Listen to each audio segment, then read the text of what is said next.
Sejam bem-vindos e vamos a mais um vídeo resposta neste momento. Por que os evangélicos desprezam Maria, mãe de Jesus? É muito comum alguns católicos argumentarem que os crentes não gostam ou desprezam Maria. Mas na verdade não é bem assim. Antes de julgar, primeiro deve ver a realidade, o porquê. Que seria estranho os evangélicos não gostarem de Maria. Por quê? Não é bem assim. É o mal entendido e muitos não querem ver qual é a resposta. Nós amamos Maria, pois é a mãe de Jesus. Agora, nós acreditamos em Maria da forma que a Bíblia nos ensina. Agora que vamos chegar lá à explicação correta. A Igreja Católica, além da Bíblia, tem a tradição. A tradição católica ensina que só a Bíblia não tem toda a fonte de conhecimento. Além da Bíblia, tem a tradição instituída pelos concílios. E uma delas é a Assunção de Maria, dogmatizada pelo Papa Pio XII em 1º de novembro de 1950. E já nós, evangélicos, cremos somente na suficiência das Escrituras. 1 Coríntios 4, verso 6, Paulo disse, para não ir além do que está escrito, ou seja, somente as Escrituras. Este é o princípio evangélico verdadeiro, sola scriptura.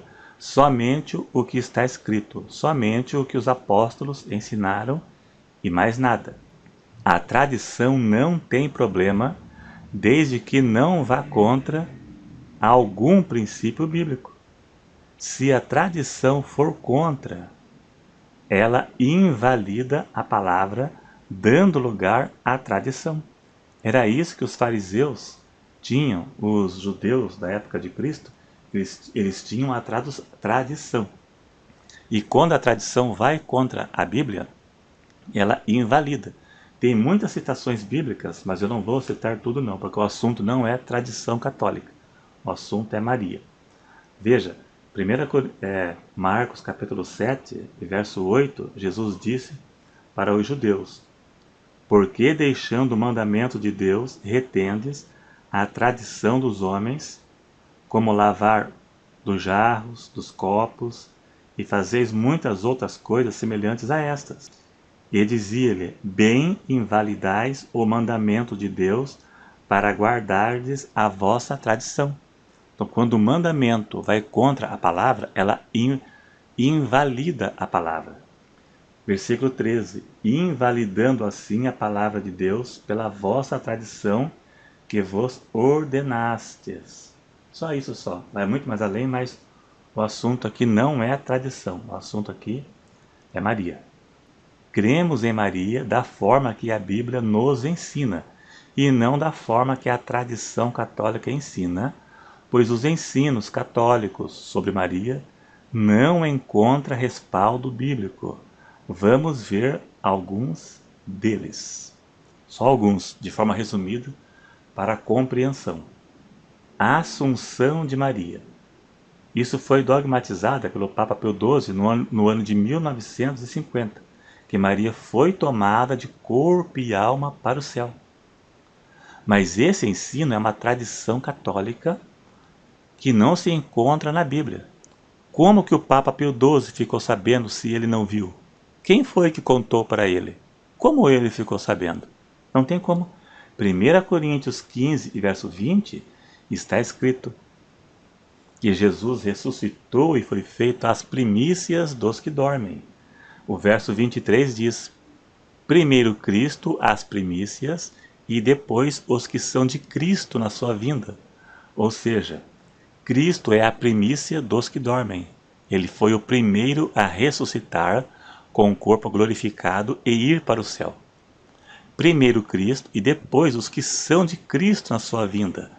Todos os mortos vão ressuscitar na ressurreição no arrebatamento da igreja, todos os salvos, incluindo Maria, vai ressuscitar com um corpo transformado e glorificado.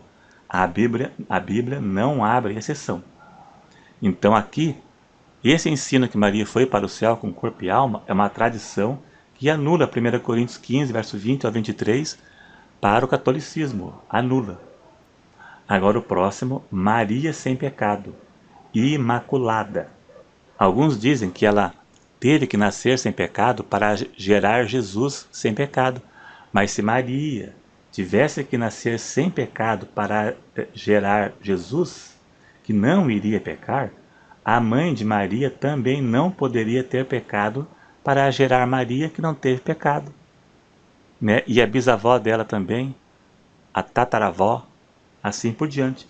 Para gerar alguém sem pecado não pode ter pecado, então todos os ancestrais de Maria também não poderiam ter pecado para gerar Maria. Não tem cabimento. Lucas 1, verso 46 e 47. Disse Maria: a minha alma engrandece ao Senhor, e o meu espírito se alegra em Deus, meu Salvador. Só precisa de Salvador quem tem pecado. Ela confessou que era pecadora. Meu Salvador. Romanos 5, verso 12. Pelo que, como por um homem entrou o pecado no mundo, e pelo pecado a morte, assim também a morte passou a todos os homens, por isso que todos pecaram. Veja, o pecado entrou no mundo por Adão, e por isso a morte passou a todos aos homens, e todos pecaram. Veja que Paulo não abriu exceção, todos, no plural, todos, não abre exceção a ninguém. Romanos 3, 23, porque todos pecaram e destituídos estão da glória de Deus. Todos pecaram. Não abre exceção a Maria e nem a ninguém. Não abre exceção. Então a tradição católica que Maria não teve pecado não encontra respaldo bíblico. Não encontra. Foi uma invenção da Igreja Católica, né? Com todo respeito, mas anula a Bíblia. Das duas, uma. Ou você fica com a Bíblia, ou fica com a tradição. Se você ficar com a tradição, anula a Bíblia, conforme eu li em Marcos capítulo 7. Invalida a Bíblia. Maria Virgem Perpétua. O ensino católico diz que Maria permaneceu virgem após o nascimento de Cristo. Mateus 1, verso 25, está escrito, falando de José e Maria, falando de José. E não a conheceu até que deu à luz seu filho, o primogênito, e pôs-lhe o nome de Jesus. Primogênito é primeiro.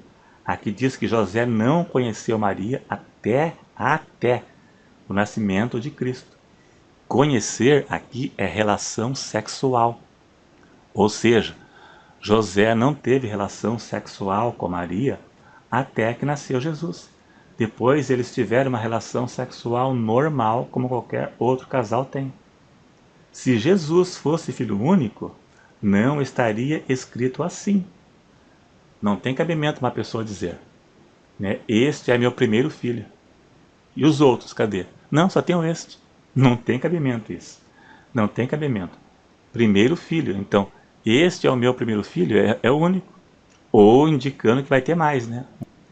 E a Bíblia cita os irmãos de Jesus. Não vou citar aqui porque não tem necessidade, porque o assunto não é esse. Mas Jesus teve irmãos e irmãs, biologicamente. Não é primo, não, é irmão mesmo. Maria intercessora. 1 Timóteo 2, verso 5, Paulo disse, porque há um só Deus e um só mediador entre Deus e os homens, Jesus Cristo, o homem mediador. Então ela não pode ser intercessora e nem mediadora, porque somente Jesus é o mediador. Existe apenas um mediador entre Deus e o homem, Jesus Cristo, intercessor. Lugar nenhum diz que Maria intercede pelos vivos. Aonde isso está escrito? Já citou algum apóstolo, algum discípulo pedindo intercessão a Maria? Claro que não. A Bíblia nunca citou ninguém pedindo intercessão a Maria. Então ela nunca intercedeu por ninguém depois de morta. Os vivos intercedem um pelo outro junto a Deus, mas em vida, né? Depois que morre, apagou. Jesus disse: eu sou o caminho, a verdade e a vida, ninguém vai ao Pai senão por mim. Jesus disse: eu sou o caminho, e não um dos caminhos. E isso se aplica também a santos e mortos, que foram canonizados. Dizer que uma pessoa morreu e virou santo e está no céu intercedendo, horas, a Bíblia condena a comunicação com mortos, né? Não tem cabimento isso aí, né? Tantos homens de Deus realizaram grandes milagres, nenhum foi canonizado. Tem cabimento o Papa canonizar uma pessoa, fazer ela virar santo, e agora ela intercede pelos vivos? Não tem. Veja quem foi Pedro, Paulo, João, Moisés, Daniel, Isaías, homens que realizaram sinais, grandes milagres, Elias. Nenhum foi canonizado, nenhum virou santo. A Bíblia nunca citou ninguém pedindo intercessão a eles, né? Ou seja, é coisa inventada. A intenção não é ofender ninguém e nem a religião, de maneira e hipótese alguma. É mostrar o posicionamento bíblico correto, para ajudar os leigos e aqueles que não têm conhecimento. Então é isso aí, se gostou dá um cliquezinho aí, se inscreva se não for inscrito e até o próximo.